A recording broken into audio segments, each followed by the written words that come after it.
When selecting a circuit breaker, it is crucial to consider the load it will protect. The primary function of a circuit breaker is to protect the circuit and equipment from overcurrent conditions such as overloads and short circuits.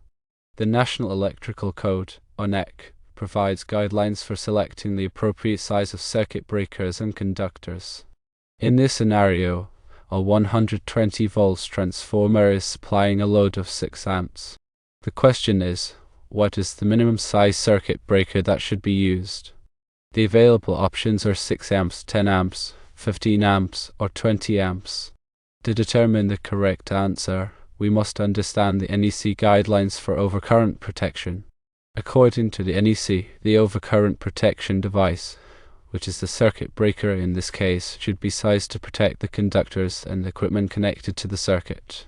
The general rule is that the circuit breaker should be rated at or above the calculated load current but should not exceed the ampacity of the conductors. Ampacity refers to the current carrying capacity of a conductor, which is determined by factors such as the conductor material size, insulation type, and installation conditions. In this case, the load current is 6 amps. Therefore, the circuit breaker must be rated at or above 6 amps. However, it is essential to consider any potential for increased load in the future. It is generally good practice to select a circuit breaker that provides some margin for future load growth without exceeding the conductor ampacity. Now let's analyze the given options. The first option is a 6 amp circuit breaker. While this is equal to the load current, it provides no margin for future load growth and could potentially trip nuisance trips if the load current fluctuates slightly above 6 amps. Therefore, a 6 amps breaker is not the best choice. The second option is a 10 amp circuit breaker. This option provides a reasonable margin above the 6 amps load current. It allows for some future load growth without being excessively oversized. It is essential to ensure that the conductors in the circuit are rated for at least 10 amps to comply with the NEC. The third option is a 15 amp circuit breaker. While this option would certainly protect the circuit, it might be considered oversized for a 6 amps load. An oversized breaker might not trip as quickly in the event of a small overload, potentially leading to overheating of the conductors. The NEC generally discourages oversizing circuit breakers unless specifically required for motor starting or other specific applications. The fourth option is a 20 amp circuit breaker. This option is even more oversized than the 15 amps breaker and is generally not recommended for a 6 amps load. An excessively oversized breaker provides inadequate protection against overloads and can increase the risk of damage to the equipment and conductors. Therefore, the most appropriate choice for the minimum size circuit breaker in this scenario is a 10 amps breaker.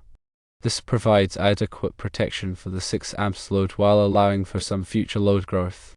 It is important to verify that the conductors in the circuit are rated for at least 10 amps to ensure compliance with the NEC.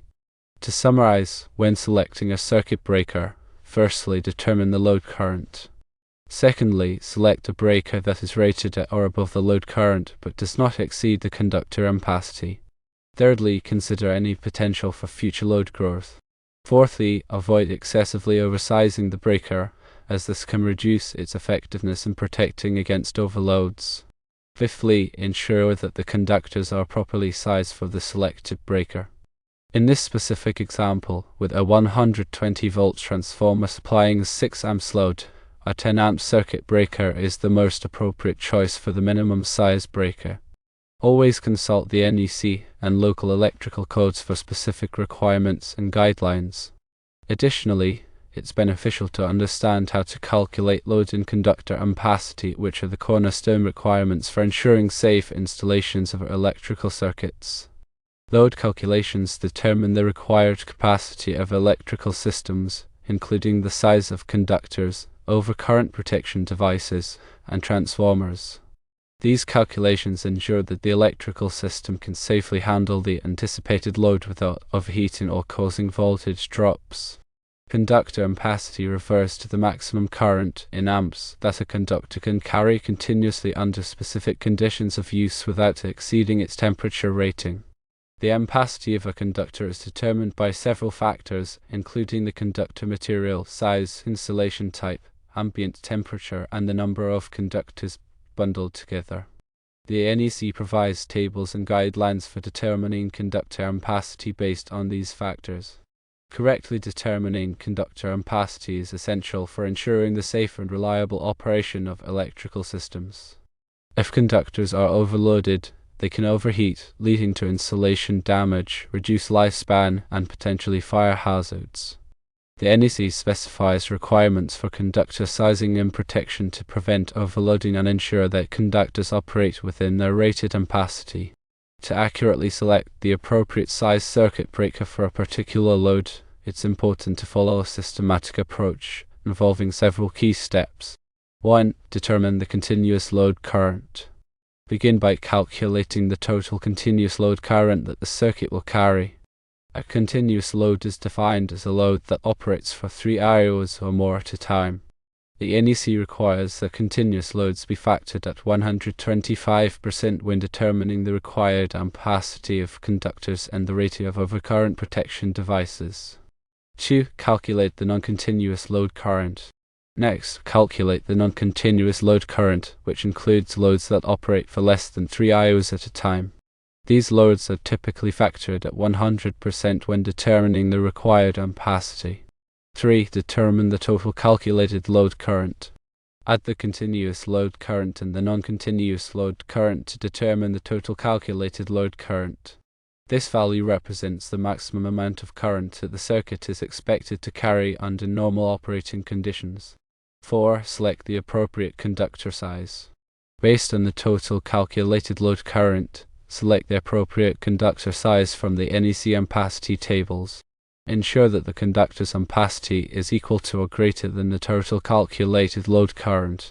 It is also essential to consider voltage drop when selecting conductors, particularly for long circuit runs. 5. Select the appropriate overcurrent protection device. Once the conductor size has been determined, select an overcurrent protection device, such as a circuit breaker that is sized to protect the conductors. The NEC specifies that the overcurrent protection device should be rated no higher than the ampacity of the conductors it protects. However, there are some exceptions to this rule, such as when the conductor ampacity does not correspond to a standard overcurrent protection device size. In these cases, the NEC allows the next higher standard size overcurrent protection device to be used, provided that it does not exceed the ampacity of the conductors by more than a specified amount. Considering ambient temperature is essential when selecting the appropriate size of conductors and overcurrent protection devices for electrical circuits. The NEC provides guidelines for directing conductor ampacity and adjusting overcurrent protection device ratings based on ambient temperature. Ambient temperature refers to the temperature of the surrounding air or environment in which the conductors and overcurrent protection devices are installed. High ambient temperatures can cause conductors to overheat, reducing their ampacity and potentially leading to insulation damage or failure. To account for the effects of ambient temperature, the NEC requires that conductor ampacity be derated when the ambient temperature exceeds a certain threshold, typically 30 degrees Celsius or 86 degrees Fahrenheit. Derating involves reducing the allowable ampacity of the conductor based on the ambient temperature. The NEC provides derating factors for different conductor insulation types and ambient temperature ranges. Similarly, high ambient temperatures can also affect the performance of overcurrent protection devices, such as circuit breakers. Circuit breakers are designed to trip when the current flowing through them exceeds their rated value. However, high ambient temperatures can cause circuit breakers to trip at lower current levels than their rated value.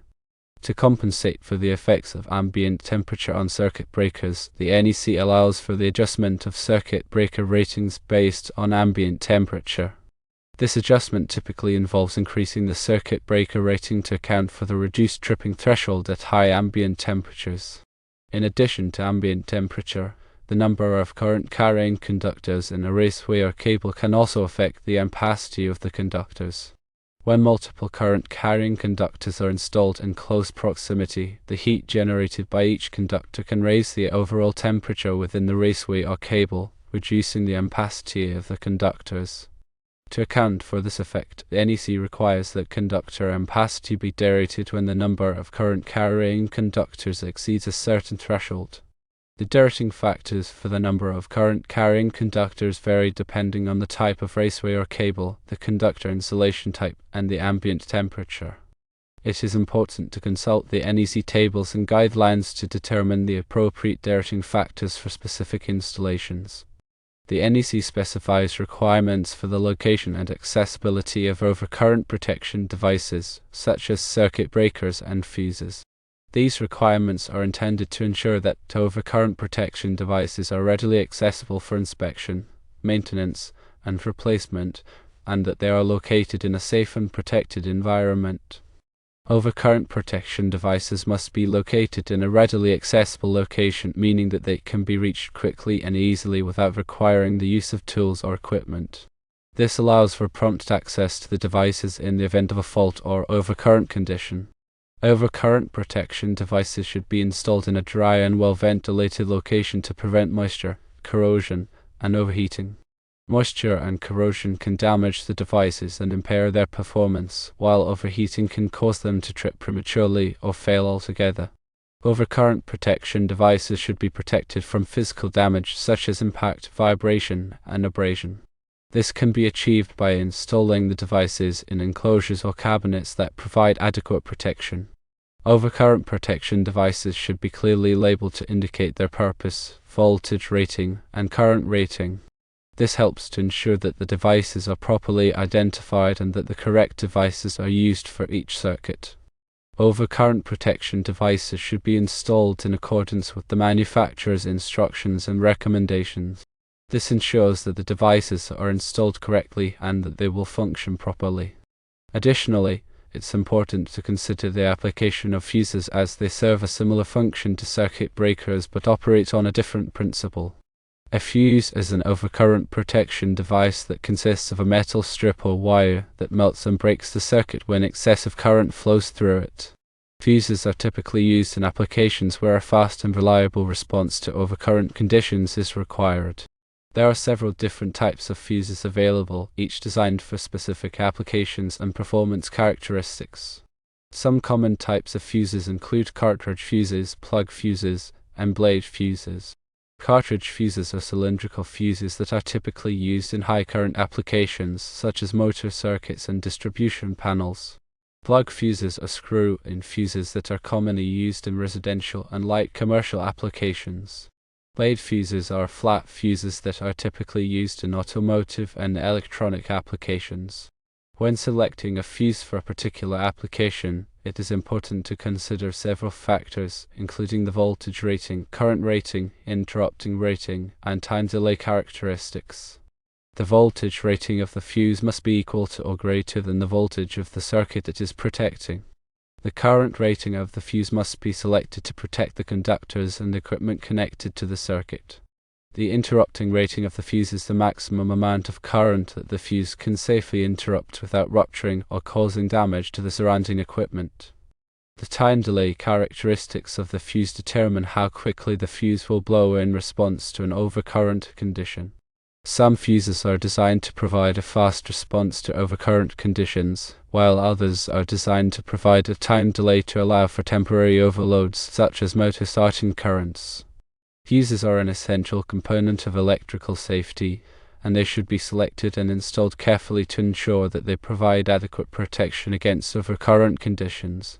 The NEC provides detailed requirements for the selection and installation of fuses, and it is important to follow these requirements to ensure compliance with electrical codes and standards.